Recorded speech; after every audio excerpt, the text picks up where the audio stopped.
Jauh di atas langit, di sebuah bentangan yang tak terjangkau oleh mata manusia, hiduplah sebuah entitas yang sangat megah dan mulia, yang disebut pelangi. Pelangi adalah mahakarya abadi, sebuah jembatan cahaya yang muncul setelah hujan reda, membawa janji harapan dan keajaiban. Ia terdiri dari 7 saudara warna, merah yang berapi-api, jingga yang hangat, kuning yang ceria, hijau yang menenangkan, biru yang damai, nila yang misterius, dan ungu yang agung. Selama berabad-abad, ketujuh saudara warna hidup dalam harmoni yang sempurna. Mereka menari bersama, membiaskan cahaya menjadi keindahan yang tak tertandingi. Namun, waktu membawa kesombongan. Perlahan, benih-benih perbedaan mulai tumbuh subur di antara mereka. Merah, yang posisinya selalu paling atas dan paling tebal, mulai merasa dirinya lah yang paling penting dan paling berani. Akulah yang menarik perhatian pertama, pikir Merah. Tanpa kobaran semangatku, pelangi hanya akan menjadi kabut tipis yang dingin. Jingga dan kuning, yang merupakan warna-warna hangat, sering berbisik bahwa mereka adalah sumber keceriaan satu-satunya. Mereka berdua berpendapat bahwa tanpanya, pelangi akan terlihat muram dan terlalu serius, tanpa senyum dari sang matahari. Biru, yang memiliki kedamaian dan merupakan warna langit dan lautan, menatap rendah pada kegaduhan warna-warna hangat di atasnya. Ketenangan adalah fondasi. Aku adalah ketenangan yang menopang seluruh keagungan ini, gumam biru dalam hati. Hijau, sang warna kehidupan, merasa teralienasi. Ia percaya, sumbangsihnya sebagai warna alam seharusnya dihormati lebih dari sekadar perbatasan. Aku memberikan nafas pada bumi. Mereka hanya hiasan sesaat di langit, katanya pada dirinya sendiri. Nila dan ungu yang berada di ujung pelangi memilih untuk menyendiri, merasa terlalu spiritual dan terlalu dalam untuk urusan duniawi. Mereka menganggap 6 saudara lainnya terlalu terang, terlalu biasa, dan kurang memiliki kedalaman filosofis. Diskusi-diskusi kecil berubah menjadi perdebatan sengit, yang kemudian berujung pada keheningan yang kaku. Merah menolak untuk menyatu dengan jingga, kuning menjauh dari hijau, dan biru menutup diri dari nila.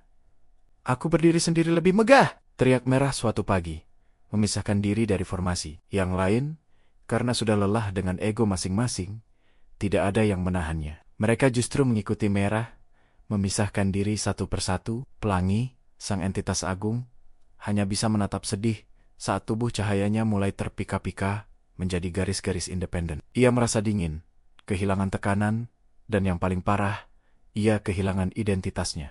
Di bumi, hujan baru saja berhenti. Anak-anak berlarian keluar, mendongak ke langit, mengharapkan kemunculan sang jembatan ajaib. Namun, yang mereka temukan hanyalah sehelai kabut pudar, sebuah ilusi samar yang cepat menghilang. Mereka kecewa. Harapan kecil yang selalu dibawa oleh pelangi kini lenyap, digantikan oleh awan kelabu yang tersisa. Hilangnya pelangi tidak hanya membawa kekecewaan, tetapi juga kekacauan dalam pemahaman warna. Merah mencoba untuk bersinar sendiri, menciptakan semburat api di langit, tetapi ia terlihat terlalu tajam, terlalu agresif tanpa kelembutan jingga.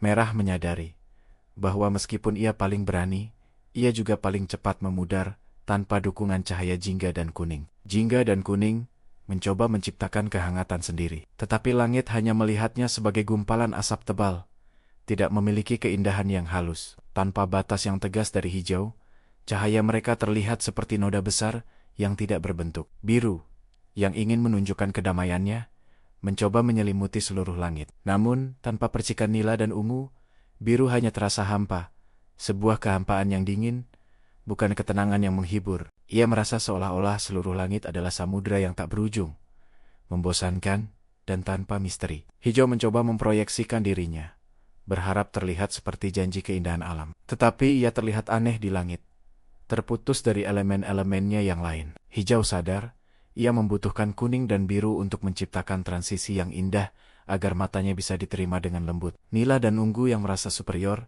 menemukan bahwa tanpa merah yang memulai dan biru yang mengakhiri, mereka tidak memiliki konteks. Mereka menjadi 2 garis gelap yang hampir tak terlihat, terselip di kejauhan, dianggap sebagai bayangan, bukan cahaya. Masing-masing saudara warna, untuk pertama kalinya, merasakan kegagalan yang pahit. Mereka menyadari bahwa berdiri sendiri tidak membuat mereka lebih megah, melainkan hanya membuat mereka lebih rentan dan tidak berarti. Keindahan mereka ternyata bukanlah atribut yang berdiri sendiri, melainkan hasil dari sebuah reaksi. Pelangi, yang kini hanya berupa pancaran cahaya putih lemah, memanggil mereka kembali. Lihatlah ke bawah, bisik pelangi, suaranya lemah, tetapi membawa otoritas kuno. Lihatlah apa yang kalian lakukan pada bumi.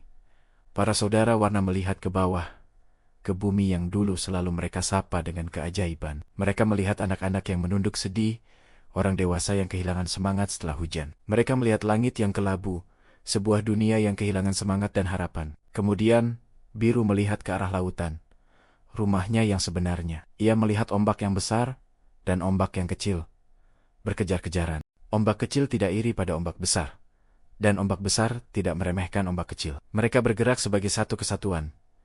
Kuning melihat ke padang bunga. Ia melihat bunga mawar merah tumbuh berdampingan dengan bunga melati putih. Mawar tidak meminta melati menjadi merah, dan melati tidak mencoba memaksakan putihnya pada mawar.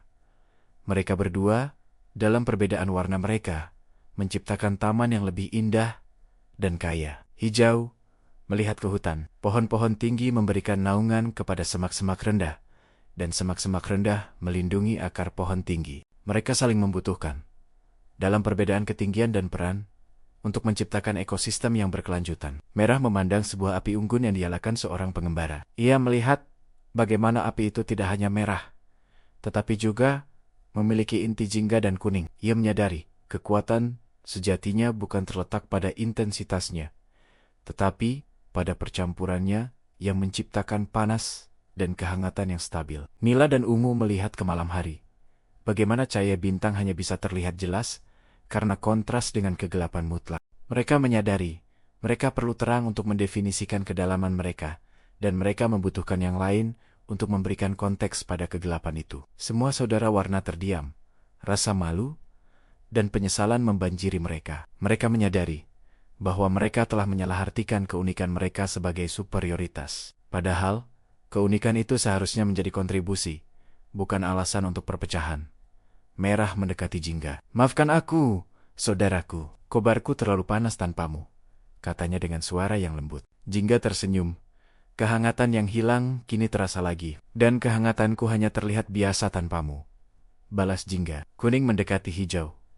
Aku terlalu mencolok tanpa ketenanganmu, akunya. Hijau mengangguk. Dan aku terlalu dingin tanpa pancaran ceriamu, jawabnya penuh maaf. Biru, nila dan ungu saling bertukar pandang. Mereka memohon maaf karena merasa terlalu agung untuk menyatu. Mereka mengakui bahwa tanpa garis transisi yang diciptakan oleh merah hingga hijau, mereka hanya seperti noda tinta yang terpisah. Mereka memutuskan untuk kembali, bukan karena keterpaksaan, tetapi karena kesadaran yang mendalam. Kita adalah cahaya yang sama, hanya dibiaskan dengan panjang gelombang yang berbeda, kata biru bijak. Mereka berbaris lagi, mulai dari merah di ujung luar, merangkul jingga, kuning, dan seterusnya, hingga ungu di ujung dalam. Mereka tidak lagi mencoba untuk mendominasi, tetapi untuk beradaptasi. Merah sedikit meredup di perbatasan dengan jingga, menciptakan transisi warna yang lembut. Biru memperkuat nila, sementara kuning meminjamkan keceriaannya kepada hijau. Mereka menyatu dalam kolaborasi yang belum pernah seindah ini sebelumnya. Saat penyatuan itu selesai, sebuah energi besar mengalir melalui mereka, kembali ke jantung pelangi. Pelangi yang tadinya hanya cahaya samar, tiba-tiba memancarkan kilauan yang luar biasa. Hujan turun lagi di bumi, hanya gerimis singkat, seolah-olah langit sedang menahan napas. Lalu, sang matahari muncul, mengirimkan sinarnya menembus tetesan air yang jatuh. Dan di sanalah ia muncul, megah, kokoh, dan penuh kemenangan, pelangi yang baru. Merah, jingga, kuning, hijau, biru, nila, dan ungu bersinar bersama. Setiap warna memuji dan mendukung warna di sampingnya. Tidak ada yang berdiri sendiri. Tidak ada yang lebih penting. Mereka adalah simfoni 7 warna. Di bumi, kegembiraan meledak. Anak-anak bersorak, menunjuk ke langit dengan jari-jari kecil mereka. Orang dewasa menghentikan pekerjaan mereka, menatap keajaiban itu, dan merasakan harapan kembali. Lihatlah, pelangi sudah kembali, seru mereka. Suaranya penuh haru. Pelangi di langit pun terasa lebih hidup, lebih bercahaya karena kebersamaan yang tulus. Merah akhirnya mengerti. Kekuatannya adalah menjadi permulaan, fondasi keberanian, bukan penguasa. Biru akhirnya tahu, kedamaiannya hanya bermakna jika ia menjadi latar belakang untuk keceriaan, kuning dan misteri ungu. Mereka tidak hanya kembali ke diri mereka yang lama, mereka berevolusi menjadi sesuatu yang lebih besar. Mereka menjadi simbol bahwa perbedaan bukanlah pembatas, melainkan bahan baku untuk keindahan yang lebih besar. Sejak hari itu, pelangi bersinar dengan kesadaran baru, tidak pernah lagi ada perdebatan tentang siapa yang paling penting, karena mereka tahu, jika satu warna hilang, seluruh keajaiban pun akan hilang. Mereka menjadi pengingat abadi bagi semua makhluk di bumi. Keindahan sejati terletak pada penerimaan. Setiap warna memiliki peran, setiap peran memiliki nilai, dan semua nilai bersatu untuk membentuk mahakarya. Cerita ini mengajarkan bahwa dalam komunitas atau kehidupan pribadi, keunikan kita adalah hadiah. Jangan gunakan keunikan untuk memisahkan diri, tetapi gunakan untuk melengkapi orang lain. Kehidupan kita adalah seperti bias cahaya. Hanya melalui perbedaan dan percampuranlah kita dapat menghasilkan spektrum yang lengkap dan indah. Merah membutuhkan biru, dan ungu membutuhkan kuning. Itulah hukum alam semesta. Jangan takut menjadi berbeda, tetapi belajarlah bagaimana perbedaanmu dapat bersinergi dengan perbedaan orang lain. Pelangi yang hilang warnanya telah mengajarkan bahwa kebersamaan adalah warna terindah yang pernah ada. Ia adalah jembatan yang menghubungkan langit dan bumi, dan yang menghubungkan setiap hati yang berbeda. Dan setiap kali hujan berhenti, ia akan muncul sebuah janji tentang harmoni yang abadi. Inilah kisah pelangi yang hilang warnanya. Jika Anda terinspirasi oleh kisah tentang perbedaan dan kebersamaan ini, jangan ragu untuk komen di bawah. Warna pelangi mana yang paling Anda rasa cocok dengan diri Anda? Beri like pada kisah ini, share pesan tentang harmoni ini kepada teman dan keluarga Anda, dan pastikan Anda subscribe channel Narasi Sastra untuk kisah-kisah penuh makna lainnya. Terima kasih.